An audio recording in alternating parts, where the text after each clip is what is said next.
Pemirsa, hingga Desember 2025, 549 warga Kabupaten Timur Tengah Selatan tercatat positif HIV/AIDS. Pemda TTS pun menggelar rapat koordinasi bagi upaya penanggulangan di lapangan. Dan berikut liputan selengkapnya untuk Anda.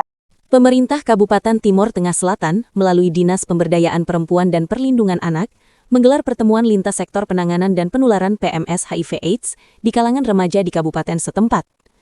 Bupati Timur Tengah Selatan, Edward Markus Liu, dalam sambutan yang disampaikan Sekda TTS, Seperius Edison Sipa, pada rapat koordinasi lintas sektor pencegahan dan penanganan HIV/AIDS di kalangan remaja usia sekolah, menegaskan TTS kini berada dalam situasi darurat perlindungan anak dan kesehatan remaja. Fakta yang terungkap sungguh mencengangkan. Tahun 2022 tercatat 10 kasus HIV dan AIDS pada remaja usia sekolah. Tahun 2023 sempat menurun, seolah memberi harapan. Namun harapan itu runtuh. Tahun 2024 kasus kembali naik, dan tahun 2025 melonjak tajam dengan 9 kasus HIV baru. Grafik ini bukan sekadar naik turun statistik, ini adalah peta kehancuran perlahan, ini adalah tanda bahwa remaja TTS sedang terperangkap dalam lingkaran resiko yang mematikan. Sekda Edison Sipa mengungkapkan kenyataan pahit, remaja adalah kelompok paling rentan. Mereka hidup di tengah badai perubahan, krisis identitas, tekanan lingkungan, pengaruh media sosial dan banjir konten digital yang tak tersaring. Tanpa bekal literasi kesehatan reproduksi, tanpa pendampingan keluarga, tanpa ruang dialog yang aman, banyak remaja terjerumus dalam pergaulan bebas dan perkawinan dini, dua pintu besar yang membuka jalan lurus menuju penularan HIV/AIDS. Rendahnya pemahaman kesehatan reproduksi, minimnya pengawasan sosial, rapuhnya peran keluarga, serta terbatasnya layanan konseling ramah remaja, membuat anak-anak kita melangkah dalam kegelapan, tanpa peta, tanpa kompas, tanpa perlindungan. Padahal secara medis, HIV bukan kutukan, bukan aib, dan bukan akhir segalanya. HIV bisa dicegah, dikendalikan, dan diobati. Namun ketika ketidaktahuan, stigma dan perilaku beresiko bertemu, maka yang lahir adalah tragedi kemanusiaan yang menghancurkan masa depan satu generasi. Buat pendidikan dalam keluarga sudah kuat, baru ditambah dengan karakter yang kita bangun, soal iman, itu pasti kita akan dengan berkali-kali.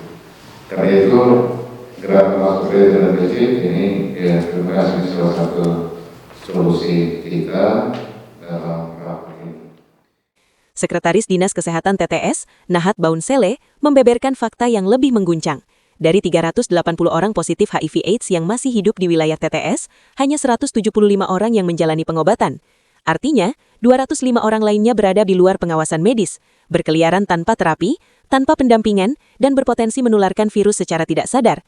Ini bukan sekadar masalah individu, ini adalah bom waktu kesehatan masyarakat yang setiap saat dapat meledak terutama di tengah remaja yang masih polos dan minim perlindungan. Lebih jauh, data distribusi paparan HIV/AIDS di Kabupaten Timur Tengah Selatan membuka tabir kenyataan yang jauh lebih mengerikan. Virus ini tidak memilih usia, tidak mengenal batas generasi, dan terus bergerak menembus lapisan masyarakat paling rentan. Berdasarkan golongan umur, mayoritas kasus berada pada usia produktif 25-49 tahun dengan jumlah mencengangkan 289 orang. Kelompok ini menjadi epicentrum penularan, usia aktif secara sosial dan seksual, sekaligus kelompok yang paling berpotensi menularkan virus secara luas jika tidak terdeteksi dan tidak menjalani pengobatan. Namun yang paling mengguncang nurani, remaja dan anak-anak kini telah masuk dalam pusaran bahaya.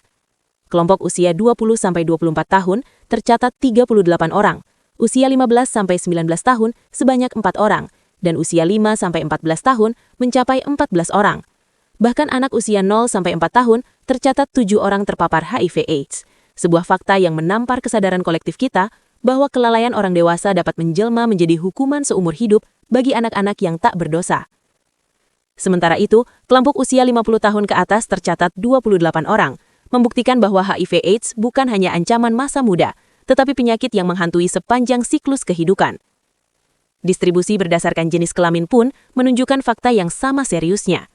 Laki-laki tercatat 189 orang dan perempuan 191 orang. Angka yang hampir seimbang ini menegaskan bahwa perempuan, termasuk remaja putri dan ibu muda, tidak lagi berada di pinggir resiko, melainkan tepat di jantung krisis kesehatan ini. Data ini adalah cermin retak masyarakat kita. Ia menegaskan bahwa penularan HIV/AIDS di TTS bukan insiden terpisah, melainkan krisis struktural, hasil dari lemahnya literasi kesehatan reproduksi, tingginya perkawinan dini, pergaulan bebas tanpa perlindungan, serta minimnya deteksi dan pengobatan berkelanjutan. Jika situasi ini dibiarkan, maka yang terancam bukan hanya kesehatan individu, tetapi ketahanan keluarga, masa depan anak-anak, dan fondasi sosial Kabupaten Timor Tengah Selatan itu sendiri. Kepala Dinas Pemberdayaan Perempuan dan Perlindungan Anak Kabupaten Timor Tengah Selatan, Ardi Benu, mengungkap fakta yang jauh lebih serius dan selama ini nyaris luput dari perhatian publik. Di balik angka perkawinan anak yang tinggi, tersembunyi sekitar 600 kasus kehamilan remaja putri. Inilah pintu masuk utama perkawinan usia anak di TTS. Ironisnya, praktek ini kerap berlangsung secara diam-diam dan terstruktur secara sosial. Orang tua dari kedua belah pihak memilih jalan aman dengan menyembunyikan status kehamilan, menunda pencetakan pernikahan, dan menunggu hingga anak mencapai usia 19 tahun agar dapat dinikahkan secara legal sesuai Undang-Undang Perkawinan. Secara administratif tampak sah, namun secara substansi, hak anak telah dirampas jauh sebelum usia dewasa. Berdasarkan data yang sudah kita dapatkan dari Dinas Kesehatan, ternyata angka kehamilan usia remaja itu mencapai 600. Ini bukan angka sedikit. Ini punya hubungan yang signifikan dengan tingkat perkawinan anak di Kabupaten TTS. Yang sementara kita gencar melakukan sosialisasi, sehingga karena penilaian Kabupaten layak anak harus zero perkawinan anak. Melalui rapat koordinasi lintas sektor ini, pemerintah Kabupaten TTS menyerukan perlawanan bersama, melibatkan OPD, sekolah, tenaga kesehatan, tokoh agama, tokoh adat, keluarga, dan komunitas. Penguatan pendidikan kesehatan reproduksi, layanan konseling ramah remaja, kampanye publik berbasis keluarga, serta pengawasan sosial yang bermartabat harus menjadi gerakan kolektif. Perlindungan anak tidak boleh reaktif, tidak boleh setengah hati, ia harus preventif, sistemik, dan transformatif. Melindungi remaja hari ini berarti menyelamatkan Indonesia esok hari, karena sejatinya sejarah akan mencatat satu hal, masa depan sebuah daerah ditentukan oleh keberaniannya melindungi anak-anaknya dari kehancuran sejak dini.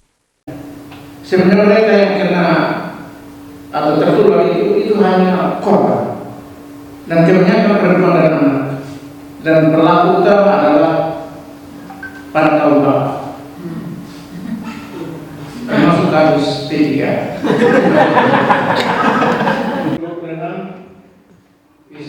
Dari Soe, Kabupaten Timor Tengah Selatan, Pol Celerek, KLTV News melaporkan.